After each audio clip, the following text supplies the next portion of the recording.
একটা মিথ্যা মামলা, একটা রোহিঙ্গা নারী বাংলাদেশে আইডি কার্ড করে পুরো একটা এলাকাকে বিভাজন সৃষ্টি করে আজকে থেকে 3-4 মাস আগে, 1 বছর আগে থেকে 3টা মামলা দিয়ে, হ্যাঁ ঠিক। এবং গতকালকে সরকার পরিবর্তন হওয়ার পরে আমরা আশা করছিলাম বাংলাদেশে কোনো বৈষম্য সৃষ্টি হবে না, প্রশাসন কোনো মামলা বাণিজ্য করবে না।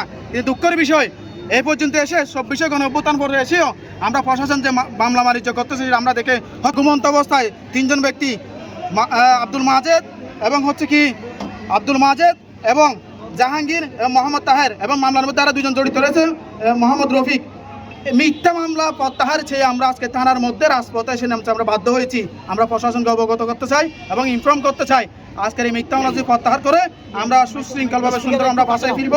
কিন্তু যদি এই মিথ্যা মামলা তদন্ত সাপেক্ষে মিথ্যা মামলা প্রত্যাহার না করে আমরা রাজপথ থেকে এক পা পিছু দূরতম কোনো সম্পৃক্ততা নাই এই মামলার সম্পর্কে। তারা জানেও না বুঝে না।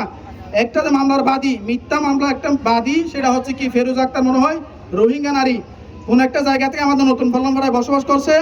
এর আগে থেকেও সে মাদক কারবারি, ইয়াবা পাচারকারী এবং বিভিন্ন অপরাধের সঙ্গে জড়িত এবং পতিতালয়, এক প্রকার ওনাকে পতিতা বললেই সরে।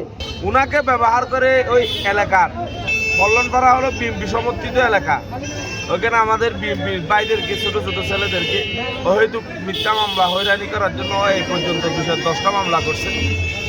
আমি মনে করবো প্রশাসনকে, এখানে প্রশাসনের কোনো দোষ নেই, তবে প্রশাসনকে একটা উদ্দেশ্যে কথা বলবো, আমরা আগের বাংলাদেশ চাই না, এখন সুন্দর একটা সুশৃঙ্খল বাংলাদেশ বিনির্মাণে আপনারা যেই মামলা হোক না কেন পঙ্গানুপঙ্গানুভাবে তদন্ত করে সঠিক যাচাই বাছাই করে জিনিসটা করার জন্য। এখানে আমার পল্লনপাড়া একটা সর্দারকে ধরে নিয়ে আসা হয়েছে, খুবই দুঃখজনক।